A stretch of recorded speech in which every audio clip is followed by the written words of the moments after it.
Hello, welcome to the Medusa Yarn and Fiber YouTube channel. I'm Nikki and I'm your host. Thanks for joining me today. It's been a while. It's been 5 months since my last video. So if you're a returning viewer, thank you for coming back. And if you're new, thanks for joining me. So this channel is all about my crafting, primarily knitting and cross stitch, but any craft. And today's episode is going to be a FlossTube, all about my cross stitching, because that's where my mojo is right now. So for those of you who haven't seen me before, I am coming to you from Knoxville, Tennessee, and my dog just joined to say hello.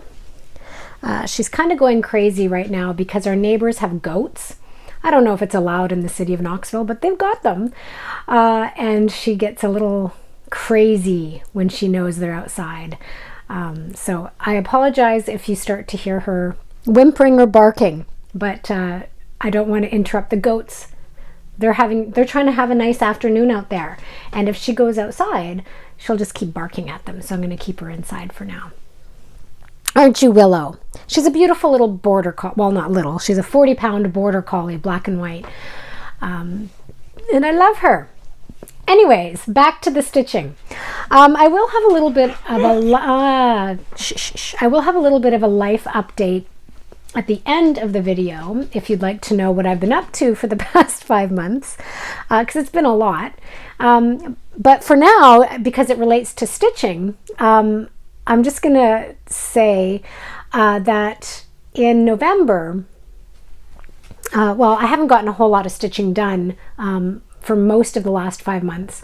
And it all started in November because we all got COVID over Thanksgiving. My husband and I, my kids, I think it was their second time. It was their second time for sure, if not more. It was my first time that I know of and my husband's first time that he knows of. And it really set us back. Not only being sick, but also the mental and emotional fatigue that followed that I didn't expect. I was I had a lot of brain fog for several weeks. And then my mom came to visit, which was nice. And so I picked up my stitching when she was here, because she's also a cross stitcher, although she does more embroidery now. And I was not enjoying it. I hated it, which is not me. I love all my crafting. I wasn't doing much knitting or quilting or anything, but the cross stitching, it was uncomfortable. I didn't like it.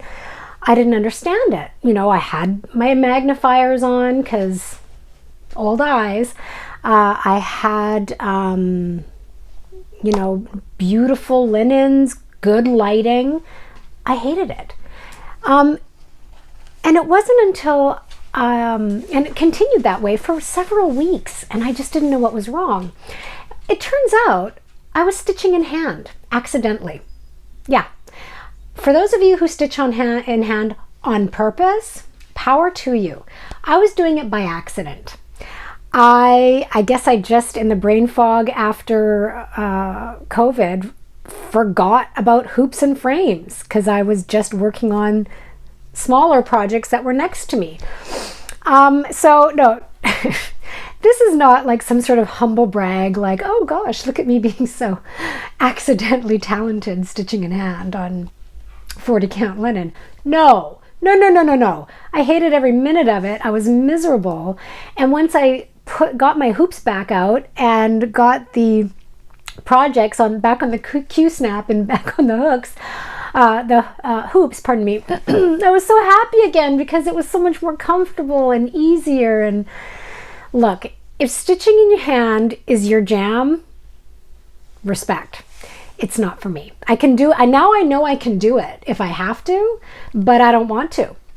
I want a hoop, I want a frame, I want a Q-snap because it definitely enhances the experience for me. It makes it a lot more enjoyable. So that's my little reason why I haven't gotten a whole lot of stitching done, considering how much time has gone in between episodes. Now, I've only been back to stitching after a long 25-year hiatus. I've only been back cross-stitching for just over a year now. Like 12 or 13 or 14 months. So by any stitcher's standard, my WIP count is low. It's like 10 or something like that. So I'm just going to show you all of them, including the ones that are kind of ridiculous. So let's start with the ridiculous ones. Because, and when I say ridiculous, this first one that I'm going to show you has one stitch in it. But it's, I'm going to talk to you first of all about my Halloween stitching. So this one is Glendon Place Sleepy Hollow. I'm a huge fan of Sleepy Hollow, particularly the cartoon that I grew up with that was played every Halloween with Ichabod Crane and the Headless Horseman. So when I saw this, I had to have it. I bought it in my local needlework store, which is not really local. It's in Pigeon Forge. But it's as close as I can get, and it's less than an hour away, so I consider that pretty local. I love it, absolutely love it. And I am doing it with DMC on the Called For Linen Haunted by Picture This Plus 28 count. Now, look at this linen. Let's see which way is the right way. Isn't it beautiful? Oh, Picture This Plus. Now, see that teeny tiny dot? That's a stitch. I consider this a start. I started it on Halloween, and I don't even know, why I just did one stitch. Maybe I was trying to get a start on Halloween and then went trick-or-treating with my kids, whatever. I don't remember anymore because, I don't remember anything anymore. But I'm counting it. I watch a lot of FlossTube, and all you ladies out there, you know who you are. You get one stitch in, you call it a start, right? So as far as I'm concerned, it's a start. First WIP. Now the next one is another Halloween stitch, and it's equally pathetic. It's a little better than that one. I don't have the pattern printed up. It's something I downloaded from Oh My Stitches on Etsy. And it's a set of 6 witches. I'm trying not to get the glare from my ring light, which might be impossible. The one I'm starting on is this one, The Witches Around the Fire, because I like the cat in the tree. And I feel like if I do it on a small enough linen, I'm doing it on a 32 count Belfast, that I'll be able to get some nice detail. So 32 count Belfast linen of Witches by the Fire, and again, pathetic. That's all I have. Is that the right way? Yeah, I think there's maybe 12 stitches. So it's better than Sleepy Hollow. Now my next project is that I'm going to show you, my next WIP is also a Halloween, but it's a lot further along. Something Wicked by La Di Da. Here, I'll take it out of the plastic to avoid the glare. Not much better. Something Wicked by La Di Da. Isn't that adorable? I wanted something that I knew I would definitely hang on my wall, maybe even year round. So when I saw this, I was like, okay, there's not a whole lot of color, but I'll go for it. And I love it. It is so cute, and it was a real fun stitch. I'm not quite finished, but this one is on Havana Weeks Dye Works 36 count. So I still have all of the writing to do, and it's by the pricking of my thumb, Something Wicked This Way Comes. So I'm not a huge fan of stitching text, so I left it till last, and it's slow going now, so it's hibernating. I'm not going to pick it up again probably until August. I'd like to get it finished and framed so I can hang it for the Halloween season, but it'll be a while. So this Havana by Weeks Dye Works, at first I didn't really care for the color. I was like, oh, it's just a cigar brown, right? Oh, it's so much more than that. So much more. It's a feast for the eyes. It's brown, but it's also golden and yellow. My eyes when I work on this, my eyes cannot get enough of this color of the linen. So if I come across it again, I'll definitely buy it again, and as much as I can for other projects. Beautiful, beautiful linen. So those are my Halloween WIPs, and definitely enjoy Halloween stitching. I really, really do. So for my next work in progress, I had the pattern a second ago, and now I can't find it, so I'll just show it to you on my iPad. It's the Blue Flower Tudor Bee, a cute little pin cushion, which calls for needlepoint silk. And I did decide to get the silks for this one.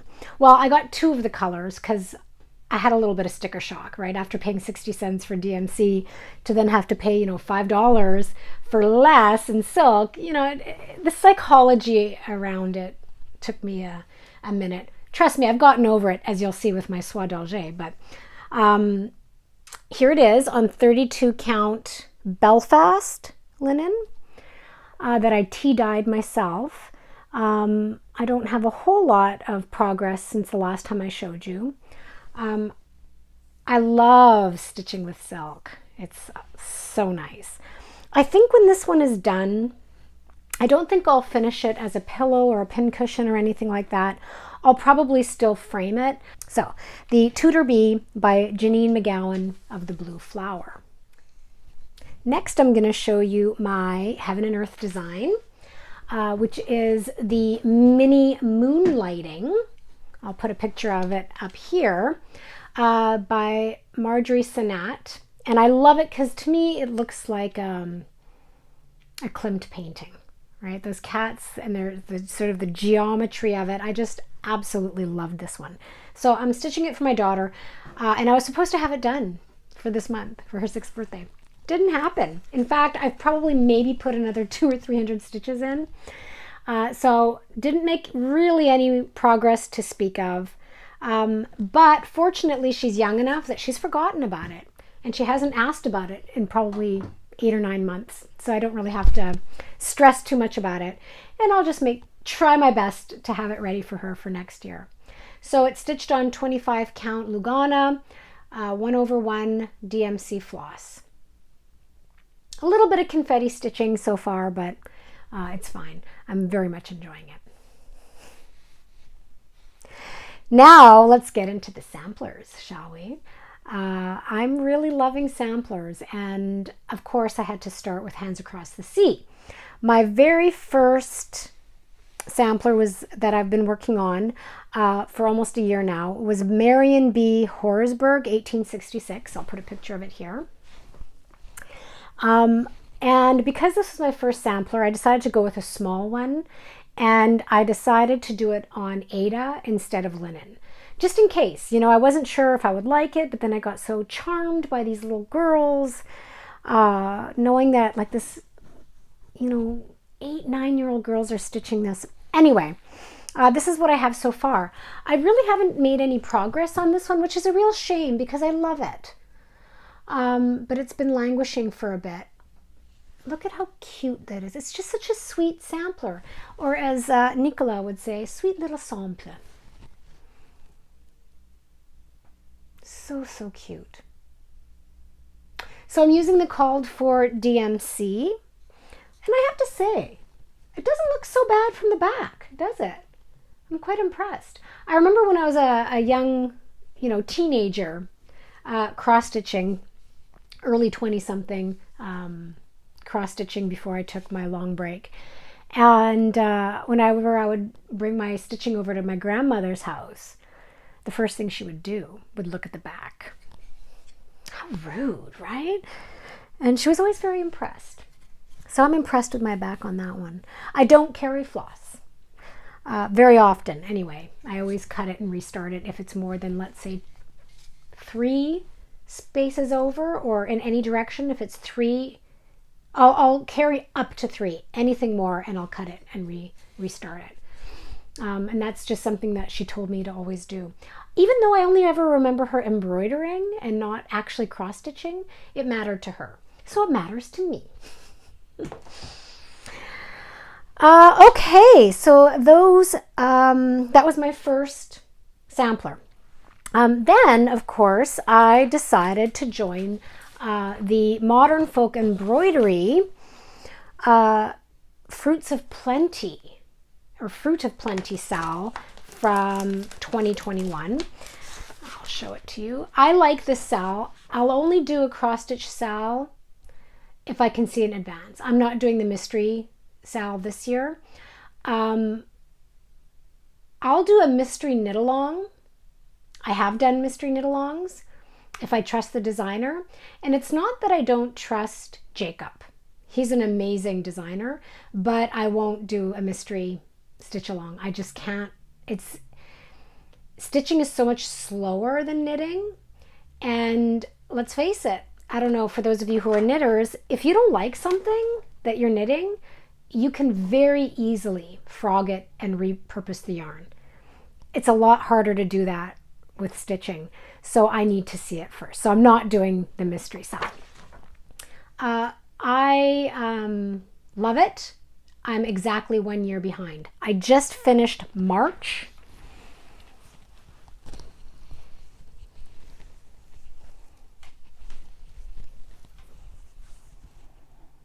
So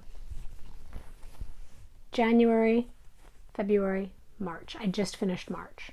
So I'm a full year behind, which is a real shame because I absolutely love it. But what happened is that this is the one that I was stitching in hand and hating it and not understanding why I was hating it until I realized, oh, okay, it's because I'm doing 1/1 on 28 count cashel linen, stitching in hand. Isn't that beautiful? I'm using the two blues, so it's a two-tone.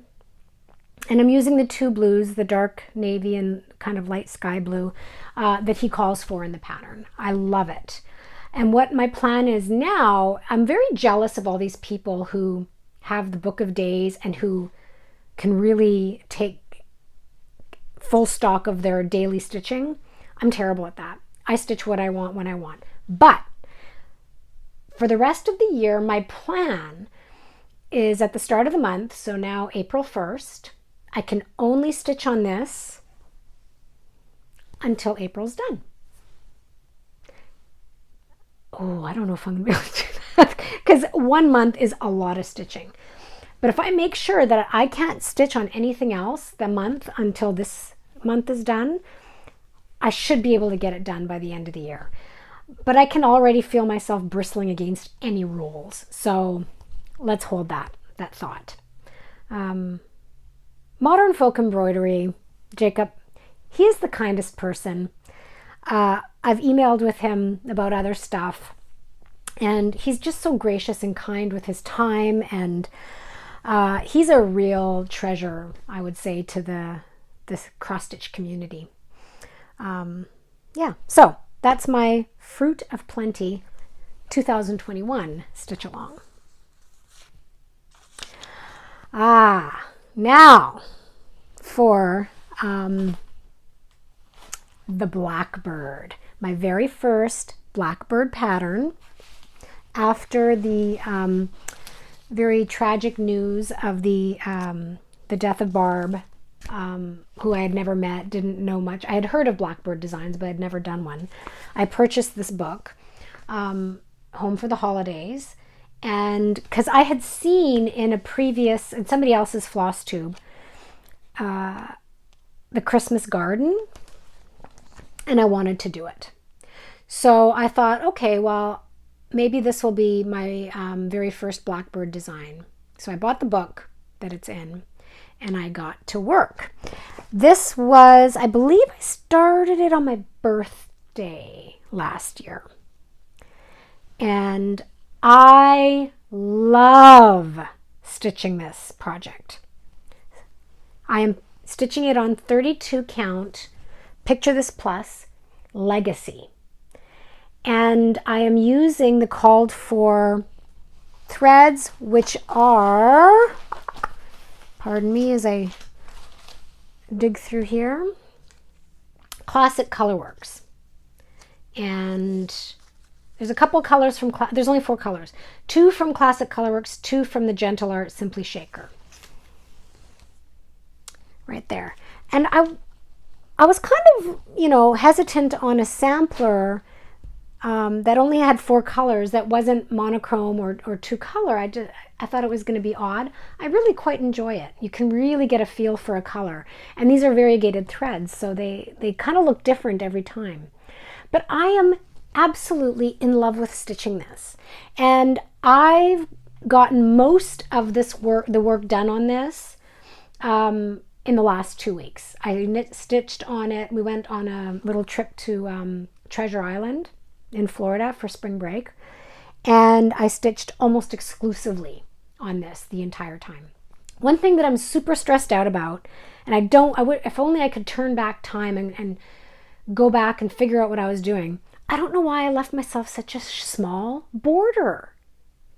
I mean, there's got to be almost 3 inches, 2.5 to 3 inches, but I'm kind of nervous. I know that I had plenty here and I'll have plenty at the bottom. But I'm pretty sure, and it's starting to fray at the top because I didn't serge it. Well, I don't have a serger. I didn't zigzag stitch it. So after I'm done filming this, I am going to go downstairs and do a zigzag stitch on it to seal it up. But I'm a little nervous about this because I want to have it framed professionally and nicely when I'm done.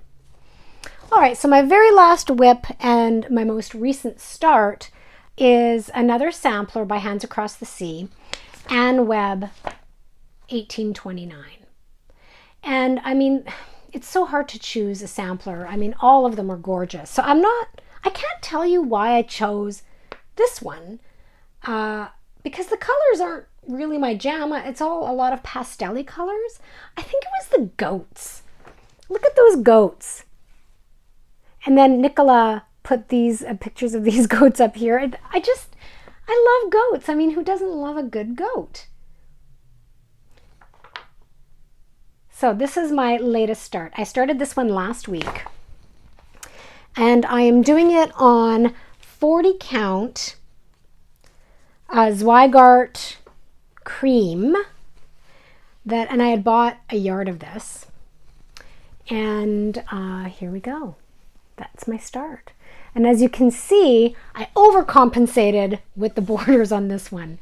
But that's okay because I need to be sure about my borders for the framing. Now, isn't that cute? My first time doing an alphabet in a sampler. And normally I would do the border too, but I don't have the right color yet, which brings me to my silks. My silks. I bought some soie d'Alger, Vero soie d'Alger. My French accent is not great. Look at that. Aren't these gorgeous? I think there's about 15 colors in this one. I'd have to double check, and I just pulled them out of the bag, so they're a little naughty. But oh my gosh, when I rub my hands through them like this, it feels like buttered kittens. It's so divine. I think I might like the Soie d'Alger more than the needlepoint silk. I don't know if it's just because it's like a French name. It sounds so fancy. But anyway, when we were in Florida last week, I was at Silk Road's Needle Arts, which is primarily a needlepoint store. But the owner, Eddie, was very nice, and he helped me out a lot because he had quite a bit of linens for cross stitch, and he had a lot of cross stitch patterns, but I was there for the linens. And turns out he had Soie d'Alger. So I decided that I was going to get these silks for my project. And he had all but 3 of the colors I needed. So I've ordered the colors, and I'm waiting patiently for them. Is it hypnotic as I rub my silks for you? You like me rubbing my silks? Sorry. I know, for those of you who have been stitching for a while, you're probably rolling your eyes for one of 2 reasons. You're like, oh gosh, silks, snob. Or you're like, I remember when I first started using them too. All right, so now let's talk about a little bit of haul. I have a few new patterns that I'm going to be starting soon. The first one is another modern folk embroidery, the Dutch Bird Sampler. I bought this last year, so I might have shown it to you on a previous FlossTube, but I don't remember. Isn't that cute? I'm going to do that one. I haven't kitted it up yet or anything like that. So that's the first one. Another one that I shall be starting soon is the Harvest Keeper by Plum Street Sampler. Again, I haven't kitted it up yet. I'm trying to decide if I'm going to get the Confederate gray linen that it calls for or just do some stash diving. But come on, isn't that adorable? Love it. Next time you see me, I shall have started that. And then this one is very near and dear to my heart. Hanky Pisanke, or you can say Hanky Pisanky, depends on who you talk to, by Ink Circles. Now, if you don't know what Pisanke or Pisanki is, it's an ancient Eastern European art form of painting eggs with wax. So basically batik, but on eggs. And it is primarily a Ukrainian tradition. I took it out of the plastic to show you. Now I'm going to do a separate floss tube just about this, and I'm going to dedicate it to Ukraine, and I'm going to have a discussion about this particular art form, because I also do this art form. I do pisanke with eggs. Not every year because it's a delicate craft and I've got a small curious daughter. But I do have some that I've done in the past, and it's what's happening in the Ukraine, or in Ukraine, can tell who remembers the fall of the Berlin Wall, right? When we used to, or the fall of the Iron Curtain, when we used to call it the Ukraine. It's a hard habit to break, but I'm trying very hard. But I'm not Ukrainian, but I have a lot of Ukrainian friends. My connection to Ukrainian culture is very, very strong through all of my friends. But like I said, I will talk about that in a special Ukrainian episode that I hope to film next weekend. But in the meantime, as a way to keep Ukraine, that's very near and dear to my heart, sort of on the forefront, is I immediately, when I heard about this pattern, I didn't even know it existed, but Hanky Pisanki, I immediately bought it, and I will be putting together all of my Pisanki eggs to show you in another episode. Sorry, I don't mean to derail this talking about this situation, and you know, it has nothing to do with me, but Ukrainian culture and tradition and food is very special to me. So anyway, all right, so now for the haul portion. So like I mentioned, last week we were in Florida, Treasure Island. We took the kids there for spring break. And the Silk Road needle art store is there in St. Petersburg, which was very close by, about 20-minute drive from the house we were staying in. So he's predominantly a needlepoint store, but had plenty of linens and cross-stitch supplies. And he had quite a bit of lakeside linens. So I did a bit of damage there to my pocketbook by my standards. I think by a lot of people's standards, this would just be like Tuesday. But for me, you know, it was a big chunk of change to spend. But I want to take advantage of it because I know how difficult it is to get a hold of some lakeside linens right now. So I got, first of all, I got a 32 count buttercream. Love it.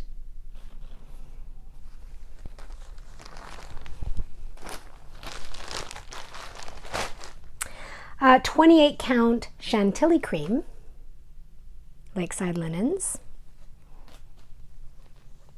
32 count pear. And this one is going to be for the, I bought this one especially for 'Tis the Season. That one, it calls for pear. 32 count, so I'm going to be doing it. And I'm going to do it in French. C'est la saison pour être joyeux instead of the English. So 32 count pear.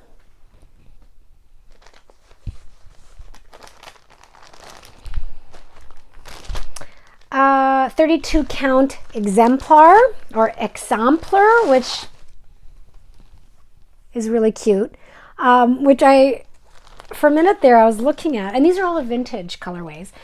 I'm looking, exemplar, it's exemplar. You know, I thought to myself, oh gosh, she made a spelling mistake, until I realized I'm the idiot here. She is playing on sampler. Anyway, I thought it was clever. 32 count. Most of these are fat quarters. I think they're all fat quarters. Then I also took advantage of some Zweigart. I got an entire yard of the cream 40 count Newcastle linen, and this is what I am stitching Ann Webb on, 40 count. So I think that's why I played so fast and loose with making such big borders. I knew, I've got an entire yard, it's not a big deal. I don't like to be wasteful, but there's nothing worse than not being sure if you have enough of your linen. And then I got 40 count Cafe au lait, I believe, and this is a fat half. Zweigart Newcastle linen, and then I got a fat half of the 40 count Cafe au lait. No, this is Cafe au lait, this is Country Mocha. I think I'm getting those right. If I got them wrong, I'll double check. Now, what was great about Eddie is that he would cut them if you needed them. So a lot of his Lakeside linens were stitcher's halves, and he would cut them into quarters if you wanted. So I thought that was pretty cool of him, and he ended up doing that for me. And yeah, I hope that we plan to make it an annual pilgrimage to Treasure Island with the kids for every spring break. And I will definitely go to that store every single time. He's just kind of this quirky guy, and yeah, I don't know, it was just, it was a good experience. So what were we doing in Treasure Island? What were we doing all the way in Florida? Well, my husband and I have been very, very fortunate to have very generous friends who have amazing properties. So for example, we spent 4 days in February up on Signal Mountain in Chattanooga. We were there to go to Comic-Con. Whole other crafting thing. I like to make cosplay crafts and weapons and things like that for my kids. Whole other issue, whole other YouTube video. So we were there for a convention with the kids in Chattanooga and stayed in this beautiful 200-year-old cottage up on the top of Signal Mountain. It was just amazing. My friend, the property belongs to her parents, who are now in a nursing home. And they don't want it to be empty, so they want people to use it, and they don't want to Airbnb it or anything like that. They want to be generous with it and have people go and enjoy the property. It was the top of the mountain, 5 acres, gorgeous. I'll put in some photos here. And in January, my husband and I were invited to go to Mexico, Puerto Vallarta, with very generous father-in-law and his partner to stay with them at their timeshare. So we were very fortunate enough to do that. And then we got to go to Florida and stay at a friend's house that is on the beach and is, again, vacant because nobody lives there, and they want people to go and use it as much as possible. But they have no interest in Airbnb-ing it or anything like that. Although in that instance, I think it's because there's zoning laws that are against, they won't let people. There's laws against it because they don't want that. They don't want this beautiful seaside or Gulf side resort area to turn into, I guess, overly commercialized, although it's pretty commercialized. So we got to spend an amazing week with the kids on Treasure Island. And so we were at the beach every day. It never got above 75 degrees. It was just gorgeous. We flew kites on the beach. I mean, it was just amazing. And so to like have fun with it, we watched the entire Pirates of the Caribbean series that week. So every night we would watch about an hour and a half of each movie, like, you know, consecutively. So that by the time we left, we had watched all 5 of the Pirates of the Caribbean movies. And so they thought it was pretty cool, you know, I know that we weren't in the Caribbean, we were in the Gulf of Mexico, but they kind of had that feeling because all of the decor was like pirates, and they just really enjoyed it. And they saw a dolphin swimming in the Gulf. It was just magical. It was one of the best vacations we ever had. And I don't do a lot of shopping when I'm on holiday. I've learned that for the most part, if I'm going to buy anything, it's going to be a piece of artwork by a local artist, maybe a keychain, but that's about it, because otherwise it just gets to be junky. But what I did buy were these amazing hand-painted coconut dishes. Aren't they beautiful? Now, the store I bought them at, I asked the woman if it was a local artist, and she said yes, local to Florida, but she had no information about the artist, which makes me wonder if maybe they weren't done by a local artist. But they were so stunningly gorgeous, and my husband and I have recently acquired a taste for kava. And the traditional way to drink kava is out of a coconut shell. So we thought maybe, assuming it's food safe, I don't know, maybe we won't. Maybe I'll just hang them on the wall for decoration, or, you know, wear them like a bra. Sorry, I had to. Come on, how can you not? Anyway, so gorgeous. That's the only sort of touristy thing I bought. Except we also bought the kids kites, because there was a very famous kite store there. So we thought that would be a nice souvenir for them. All right, so my dog is about to go crazy again for the goats. So I am going to sign off, and thank you for tuning in. Please subscribe and click the notification bell, and please comment below on anything, everything, or nothing. Take care.